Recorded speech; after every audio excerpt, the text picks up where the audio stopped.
Assalamualaikum students, how are you? I hope you all will be fine. It is our 8th lecture of science. आज जो मैं आपको बताने जा रही हूँ वो है review of chapter number 1 growing plant for food. यानी कि आपको पता होगा कि जो लेक्चर नंबर 7 था उसमें चैप्टर जो है वो कंप्लीट हो गया था और मैंने आपको बताया था कुछ जो है रिटर्न वाइज जो एक्टिविटी है वो रह गई है। इसके अलावा जो पूरा चैप्टर मैं एक्सप्लेन कर चुकी हूँ। आज ये जो रिव्यू हो रहा है चैप्टर का ग्रोइंग प्लांट्स फॉर फूड, जो चैप्टर नंबर 1 था आपका, जो 7 लेक्चर तक आपको पूरा कंप्लीट मैंने समझा दिया है, ताकि आज मैंने इसलिए ये दोबारा एक्सप्लेन कर रही हूँ थोड़ा थोड़ा ब्रीफली, ताकि आपके कॉन्सेप्ट जो है वो क्लियर हो जाए और आपको एक दफा फिर याद आ जाए कि हमने इस चैप्टर में क्या क्या चीजें पढ़ी थी। ठीक है, तो मैं ब्रीफली थोड़ा थोड़ा करके सिर्फ एक्सप्लेन करूंगी। पूरा लेक्चर तो सारी बातें दोबारा नहीं होगा, सिर्फ आपकी जो हेडिंग वाइज मैं आपको बताऊंगी कि इसमें हमने पढ़ा क्या क्या था। फर्स्ट जो मैंने इसमें आपको एक्सप्लेन किया था वो था डिफरेंट पार्ट्स ऑफ सीड। जी आपको याद आ गया होगा कि मैंने पार्ट्स ऑफ सीड को जो है आपको बताया था, बोर्ड पे भी समझाया था और इसके रियल में भी आपको सीट लेके उसके पार्ट्स को पूरा शो किया था। ठीक है, उसमें थोड़ा सा मैं इसको सिर्फ बताना चाहूंगी कि आपको बताया था कि जो पार्ट्स ऑफ सीट होते हैं, तो सबसे ऊपर जो सीट के ऊपर कवरिंग होती है, इसको क्या बताया था, सीट कोट कहते हैं। जी हाँ, और सीट कोट को जब आपने रिमूव किया था, जो 2 पार्ट्स नजर आए थे, उन 2 पार्ट्स को, यानी कि अगर हम सीट कोट को रिमूव कर दिया था तो जो 2 पार्ट्स नजर आए थे इस तरीके से, उनको क्या कहा था, कॉटिलीडन्स कहा गया था। ठीक है, या फिर हम इसको क्या भी कहा था, सीड लीव्स भी कहा था। ठीक है, और इसके अलावा इसमें और बताया था कि जो इसमें बेबी प्लांट मौजूद होता है, यहाँ पे एक जो होते हैं शूट बनाने के लिए प्लोम्यूल का हिस्सा होता है और नीचे रूट बनाने के लिए रेडिकल का हिस्सा होता है। यानी कि पूरा डिटेल में मैंने आपको समझाया था डिफरेंट पार्ट्स ऑफ सीड। यानी कि मैं बताना चाह रही हूँ कि फर्स्ट टॉपिक जो हमने पूरा डिटेल में एक्सप्लेन किया था वो क्या था, डिफरेंट पार्ट्स ऑफ सीड को। ठीक है, इसके बाद मैंने आपको बताई थी टाइप्स ऑफ सीड।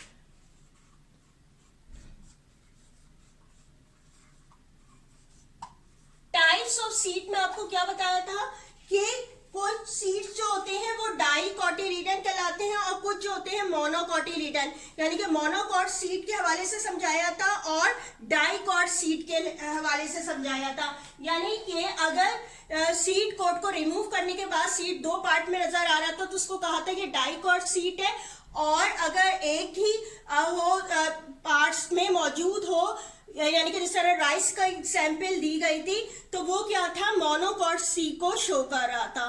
ठीक है, ये 2 आपको इस तरह बताए गए थे। इसके बाद जो हमारा टॉपिक था जो एक्सप्लेन किया गया था वो था जर्मिनेशन ऑफ सीड।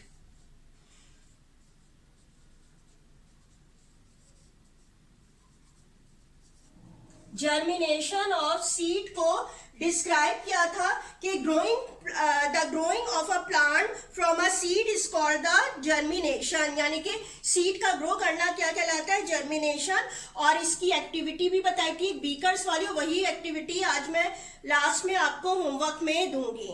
ठीक है, इसके बाद मुख्तलिफ स्टेजेस ऑफ जर्मिनेशन पूरी डायग्राम बना के आपको बताई थी कि अगर सीड को आप जमीन पे डालते हैं तो कुछ दिन के बाद एक छोटा प्लांट निकल आता है, फिर इससे बड़ा होता है, फिर इससे बड़ा होता है। ठीक है, वो पूरी डायग्राम एक्सप्लेन की गई थी। इसके बाद जो मैंने आपको टॉपिक समझाया था वो था डिस्पर्सल ऑफ सीड।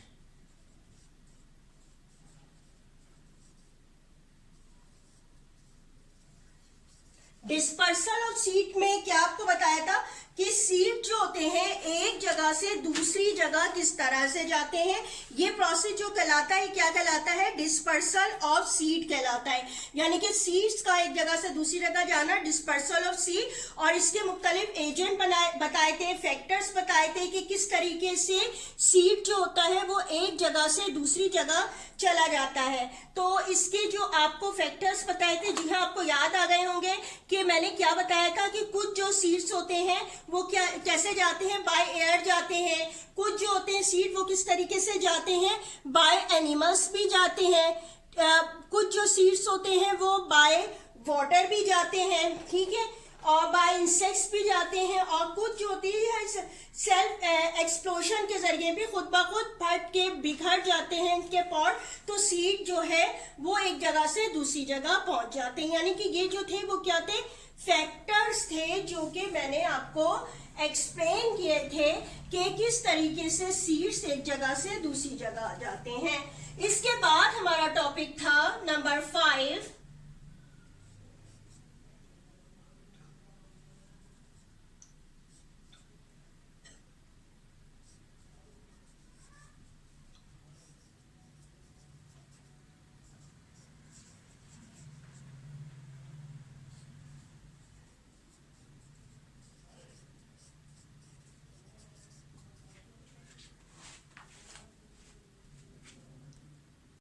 जी हाँ, जो न्यू 5th था हमारा टॉपिक वो क्या था, new plants from other parts of plant, यानी कि न्यू प्लांट का ग्रो होना from other parts of plant. इसमें मैंने आपको क्या बताया था कि कुछ जो प्लांट होते हैं वो फ्रॉम स्टेम ग्रो करते हैं, यानी स्टेम से भी ग्रो हो जाते हैं, जिसमें मैंने आपको पोटैटो की एग्जाम्पल समझाई थी।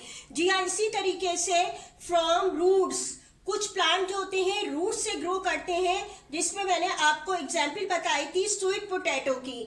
इसी तरह कुछ प्लांट ऐसे होते हैं जो कि लीफ से ग्रो करते हैं, ठीक है। लीफ से ग्रो करने वाले में आपको एग्जाम्पल बताई थी ब्रायोफाइलम की, ठीक है। ये मुख्तलिफ आपको मेथड बताए गए थे कि प्लांट के मुख्तलिफ हिस्सों से भी किस तरह जो है होता है वो ग्रो कर जाता है, यानी कि सीड की रिक्वायरमेंट नहीं होती है।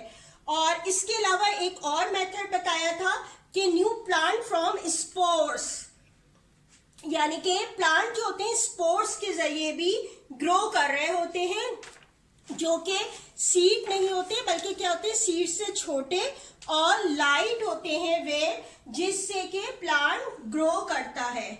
इसके बाद मैंने आपको जो टॉपिक समझाया था वो था क्रॉप से रिलेटेड, ठीक है। इसमें आपको बताई गई थी कि मुख्तलिफ समर और विंटर जो क्रॉप्स होती हैं उनको रबी क्रॉप्स और खरीफ क्रॉप्स के नाम दिए गए थे। इनको क्यों कहा गया था समर और विंटर के लिहाज से, ये आपको एक्सप्लेन किया गया था कि जो क्रॉप जो ग्रो कर रही होती हैं विंटर में उन्हें रबी क्रॉप्स कहा गया था। जी हाँ, और जो क्रॉप्स जो होती हैं वो समर में ग्रो करती हैं वो कौन सी कहलाती हैं, खरीफ क्रॉप्स कहलाती हैं। जी हाँ, उसके बाद क्रॉप्स को के बारे में बताया था ड्राई एंड वेट कंडीशन की। कुछ क्रॉप्स जो होती हैं ड्राई कंडीशन में ग्रो कर जाती हैं और कुछ के लिए मॉइस्चर चाहिए होता है। इसके बाद मैंने टाइप्स ऑफ सॉइल बताई थी आपको, क्रॉप्स से ही रिलेटेड था कि फॉर डिफरेंट क्रॉप्स, यानी कि मुख्तलिफ किस्म की सॉइल की जरूरत होती है किसी भी क्रॉप को ग्रो करने के लिए। इसके बाद आपको जो समझाई गई थी मुख्तलिफ किस्म की ग्रोइंग वेजिटेबल्स के बारे में बताया गया था, ठीक है। और उसके बाद जो हमारा टॉपिक था वो क्या था, एग्रीकल्चर का।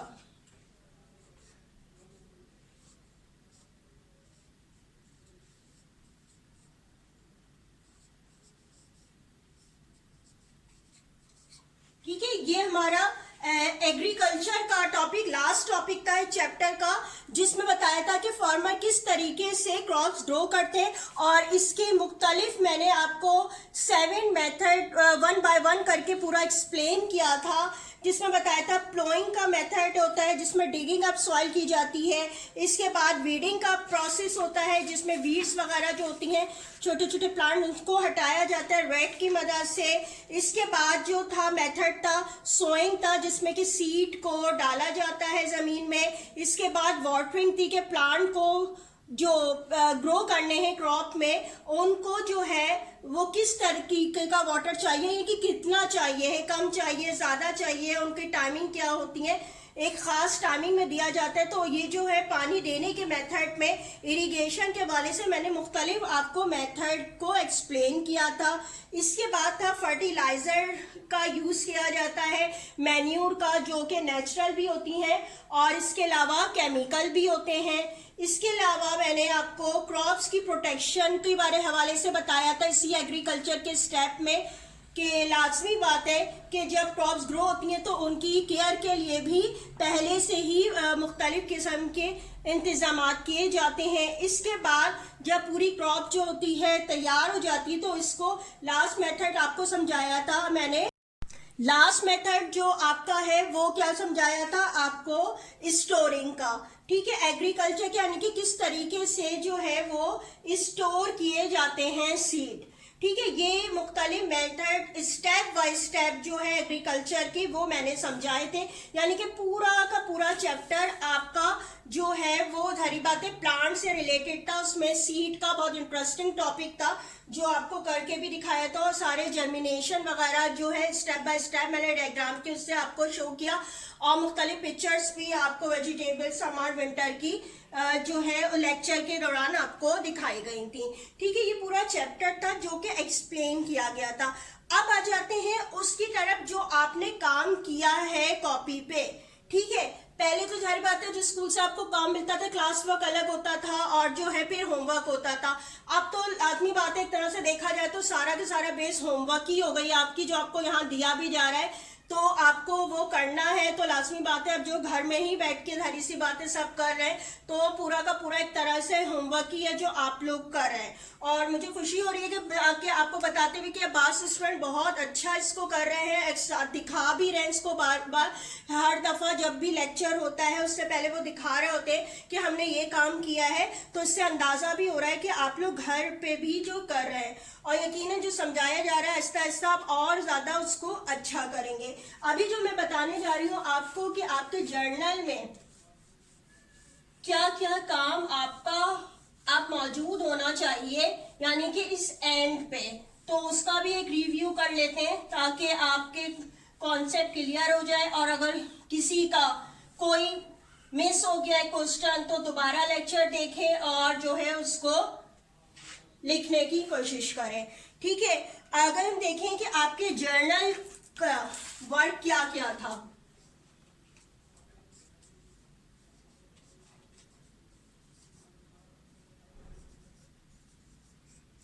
ठीक है, जर्नल वर्क के लिहाज से क्या मतलब है, यानी कि जाहिर बात है अभी तो आपको कॉपीज वगैरह नहीं मिली, आपने पेजेस में किया है, कॉपीज में किया है, पुराने रजिस्टर में, जिसमें भी। लेकिन मेरा बताने का मकसद ये कि मतलब आपका जो काम पेपर्स में भी हुआ है वो वाले से कि काम था क्या क्या। ठीक है, ये सारा मैं अभी बताऊंगी कि वो कितने क्वेश्चन थे। जाहिर बात है आपको लेक्चर वाइज तो कभी 3 मिल रहे, कभी 4 मिल रहे, कभी 2, कभी 1 मिल रहा था। तो अब ये टोटल हो कितने गए थे क्वेश्चन, यानी कि जो आपने किए थे वो कितने किए हैं total. Question number 1 to question number 14 तक करवाए मैंने। ठीक है, इसको एक दफा चेक कर लीजिएगा कि आपके ये क्वेश्चन इतने ही मौजूद हैं। अच्छा, ये जो मैंने करवाए थे कुछ के साथ डायग्राम्स थी इसमें। ठीक है, कुछ क्वेश्चन के साथ डायग्राम थी, सब में नहीं थी। इसके अलावा मैंने कुछ में पिक्चर्स को पेस्ट करने को कहा था।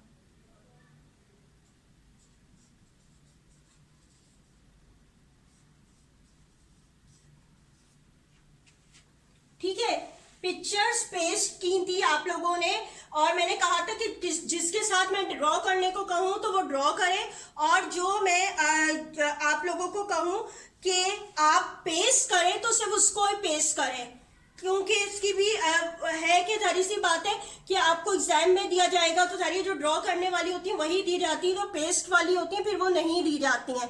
ठीक है, और आप भी इस तरह कंफ्यूज नहीं होंगे, आपको ये नहीं पता चलेगा आप जो है अगर पिक्चर जो पेस्ट करने को कहेंगे वो भी ड्रॉ कर रहे हैं तो एग्जाम में भी फिर वो आप लोग उसकी भी प्रैक्टिस कर रहे होंगे, आपको अंदाजा नहीं हो पाएगा कि कौन सी हमें प्रैक्टिस करनी है और किसकी नहीं करनी। तो लास्ट में बात है तो मैंने लेक्चर में बहुत ज्यादा क्लियर बताया था कि किस में पेस्ट करनी है और किस में ड्रॉ करनी है, यानी कि क्वेश्चन नंबर 1 to 14 थे और इनमें कुछ में डायग्राम भी थी, कुछ में पिक्चर्स पेस्ट करने को बताया गया था। इसके अलावा जो मैंने आपको जर्नल का वक्त बताया था उसमें MCQs करवाए थे। ठीक है, ये बुक से करवाए थे, 5 MCQs थे, जिसको कहा था आप बुक से जो है कॉपी कर लीजिए। ठीक है, और इसके अलावा जो मैंने एक काम रह गया, यानी कि ये तो सारे आपके हो गए हैं, ये भी हो गया, ये भी, ये भी, ये भी। आज जो काम करवाने जा रही हूँ वो है एक एक्टिविटी। ठीक है, एक एक्टिविटी है जिसको अभी मैं दिखाऊंगी कि कॉपी में किस तरीके से आपको करना है। ये पूरी एक्सप्लेन की थी जब मैंने चैप्टर आपको समझाया था। ठीक है, वही एक एक्टिविटी है, यानी कि ये पूरा वर्क है जो कि सबकी कॉपीज में होना चाहिए, ताकि अगर कॉपीज चेकिंग के लिए स्कूल मंगवाई जाएंगी तो आपका काम ये पूरा इसमें मौजूद हो। ठीक है, पूरा नीट एंड क्लीन मौजूद होना चाहिए पूरा काम, कि आपका कि किस तरीके से आपने उसको किया है। बार बार पहले भी एक्सप्लेन हो रहा है जिस तरह आप कॉपीज में काम करते हैं। धरिए पहले क्वेश्चन आंसर्स में कुछ का मैं देख रही थी, कुछ जो विदाउट लाइन ड्रॉ करे ही स्टार्ट कर दे रहे हैं। ऐसा नहीं कीजिए, लाइन ड्रॉ करके क्वेश्चन आंसर स्टार्ट किए जाते हैं, वैसे ही लाइन ड्रॉ करके करें। क्वेश्चन लिखा जाता है, उसके बाद आंसर होता है। मैंने एक चीज ये भी आप लोगों की देखी कि कुछ ने जो है 2-3 क्वेश्चन एक साथ लिख दिए, उसके बाद आंसर लिखे। तो ये कोई टेस्ट नहीं हो रहा था, ये क्लास वर्क का काम था आपका जो आप लोग कर रहे थे। यानी एक क्वेश्चन लिखे उसका आंसर लिखे, एक क्वेश्चन लिखे इसका आंसर। और डायग्राम हमेशा जो होती है वो क्वेश्चन अगर किसी में पूछी गई तो उसके सामने पेज पे होता है, और आपकी अगर इंटरलीफ कॉपी नहीं थी, मैंने पहले भी बताया था, तो उसी जो क्वेश्चन का एंड हुआ है आंसर का, उसी के नीचे लाइंस वाले पेज पे बना ले, लेकिन एक ही जगह। ये नहीं कि आप जो है सारी जो चैप्टर की डायग्राम है वो एक पेज पे बना दें और फिर वो मेंशन कर दें कि ये क्वेश्चन की, ये उस क्वेश्चन की, इस क्वेश्चन की, इस तरह नहीं होता। आप देखें अपनी बुक में भी जहां पे पैराग्राफ एक्सप्लेन होता है, उसी के सामने ही जो होती है पिक्चर शो कर रहे होते हैं। आपने देखा होगा ना कि उससे रिलेटेड, ताकि जो आप पढ़ रहे हैं आपको नजर भी आ जाए कि अच्छा हाँ इसकी इस तरह है। तो बिल्कुल इसी तरह लिखने में भी होता है, जहां आप उसका काम कर रहे हैं उसके सामने ही उसकी पिक्चर हो। एक साथ सारी जमा करके नहीं लिखी और सारे क्वेश्चन एक साथ नहीं उतार के करना है। अगर किसी ने गलत किया है तो उसको सही कर ले, अभी भी टाइम है। ये नहीं कि आपने सारे क्वेश्चन लिख के उसके बाद उसके आंसर करके आप लिख रहे हैं। कोई ये टेस्ट नहीं है, आपका क्लास वर्क की कॉपी है आपकी। ठीक है, जैसे आप लोग स्कूल में काम करते थे, बिल्कुल ऐसा ही नीट एंड क्लीन और सफाई से ही काम चाहिए। तो आप लोग देख लीजिएगा, अगर कोई चीज रह गई है या अगर किसी ने गलत तरीके से उसे किया है तो उसको सही कर ले। ठीक है, प्रॉपर जिस तरह ब्लू पेंसिल से आपको लिखवाया जाता है क्वेश्चन या हेडिंग ब्लू पेंसिल से, और सारा वर्क जो होता है पेंसिल से, इसी तरीके से ही करने को कहा जाता है कि अभी भी जो आप कर रहे हैं वो इसी तरीके से करें आप। जी क्लास 5, अब एक्टिविटी देख लीजिए जो आपने लिखना है। रिटर्न वर्क जो आपका लास्ट वर्क है इस चैप्टर का। ठीक है, एक्टिविटी के लिए आपने क्या करना है, कोई से भी कलर लीजिएगा, कंप्यूटर पेपर ले लीजिएगा, कोई से भी कलर के लाइट कलर बस लीजिएगा ताकि लिखा हुआ ड्रॉ हुआ हुआ नजर आए उस पे। तो लाइट कलर के कंप्यूटर पेपर ले लीजिएगा और ये एक्टिविटी उसी पे ही लिखिएगा। और इस तरह आपको ये भी आसानी हो जाएगी, जब आप इस पे लिखेंगे तो जब आपको स्कूल से कॉपीज मिलेंगे तो उसमें आप पेस्ट कर सकते हैं। ठीक है, तो ये वर्क जो आपने करना है वो एक्टिविटी का कलर्स पेज पर ही कीजिएगा, कंप्यूटर के लेके लाइट कलर लेके कीजिएगा और इसको सफाई से, क्योंकि आपको पता है जब कोई कॉपीज के आपके नंबर होते हैं और इस पे आपको मार्क्स मिलेंगे, तो ये जो मार्क्स मिलते हैं वो तो सारे ही वर्क को देख के होता है। बेसिकली जो होते हैं वो इन एक्टिविटीज को देखा जाता है कि आपने इसको कितने प्रॉपर तरीके से किया है काम। तो ये एक्टिविटी वर्क बहुत ज़्यादा अच्छा होना चाहिए। आप जो करें, कंप्यूटर पेपर लाजमी है इसमें लगाइएगा और उसके ऊपर आपने ये लिखना है। आप एक्टिविटी देख लीजिए, आपकी एक्टिविटी क्या है कि क्वेश्चन आपका ये ऑब्जेक्ट जो हेडिंग डाल के लिखेगा, to grow a baby plant from seed. ठीक है, आपका सीड से किस तरीके से बेबी प्लांट ग्रो होता है उसको आपने करना है। आपने पहले ये क्वेश्चन लिख लेना है। इसके बाद देखिएगा मेथड की हेडिंग डालिएगा। ठीक है, मेथड की हेडिंग डालने के बाद आपने जो है फर्स्ट, सेकंड, थर्ड, फोर्थ, 5 और 6 पॉइंट इसी तरह लिखिएगा। ये मैंने आपको एक्सप्लेन किया था जब चैप्टर एक्सप्लेन किया था। थोड़ा सा मैं इसको भी ब्रीफली आपको बता दूं कि इसमें मैंने आपको क्या बताया था कि डायग्राम देख लीजिए, डायग्राम इसी तरह बननी है। ठीक है, नीट एंड क्लीन बनाइएगा आप लोग। इसमें मैंने आपको बताया था कि 3 बीकर्स लेने हैं, बीकर 1, 2 एंड 3, और एक में क्या करना है, बीकर में ड्राई कॉटन वूल लेनी है और उसमें बीन सीड रखने हैं। सेकंड में क्या बताया था, वेट कॉटन वूल यानी कि जो होती है मॉइस्चर यानी कि गीली कॉटन वूल लेनी है और बीन सीड उस पर रखने हैं। और थर्ड बीकर में आपको बताया था कि कॉटन नहीं लेनी बल्कि क्या वाटर में बीन सीड को डालना है, ठीक है। और इसकी ऑब्जर्वेशन करनी है 4 डेज रहने के बाद इन बीकर्स में कि क्या होता है। तो इसमें बताया गया था कि जो आपने जो रखे थे इसमें क्या हुआ था, एक तो सीड कोट सारी बातें नमी से जो होता है रिमूव हो गए थे, हट गए थे इसमें। और जो है आपको बताया गया था कि आपका जो रिजल्ट होगा कि आपने इसमें यानी कि सेकंड जो बीकर था उसमें जो है ग्रो होता हुआ प्लांट नज़र आया था, ठीक है। अब तो कि आपको सेकंड वाले बीकर में जो है वो बेबी रूट्स जो है बाहर आने लगी थी, तो वो इसमें आपने देखा था।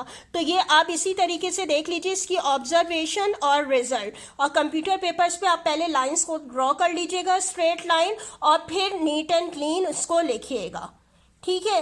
ये आपका वर्क है और ये आपकी डायग्राम है, इसको दोबारा देख लीजिए अच्छी तरीके से कि आपने इसको किस तरह बनानी है, किस तरह आपने ड्रॉ करनी है, ठीक है। आपकी डायग्राम बहुत ज़्यादा नीट एंड क्लीन होनी चाहिए और स्केल से ये ड्रॉ होगी। और इसके जो है बार बार बोलूँगी आपको, ये कंप्यूटर पेपर लीजिएगा, उस पर कीजिएगा, लाइट कंप्यूटर पेपर लीजिएगा, एक तो डार्क कलर के नहीं लीजिएगा क्योंकि उसमें ना लिखा हुआ नज़र आता है फिर और ना ही ड्रॉ हुआ, ठीक है। लाइट कलर लेके और उस पर आपने लिखना है। इसी तरह ऑब्जर्वेशन की हेडिंग है, रिजल्ट की, और इसको जो है आप लोग कीजिएगा ऐसे कि लाइन ड्रॉ कर लीजिएगा, ठीक है। कंप्यूटर पेपर पे फिर लिखेंगे तो आपका नीट पूरा काम होगा, सही है।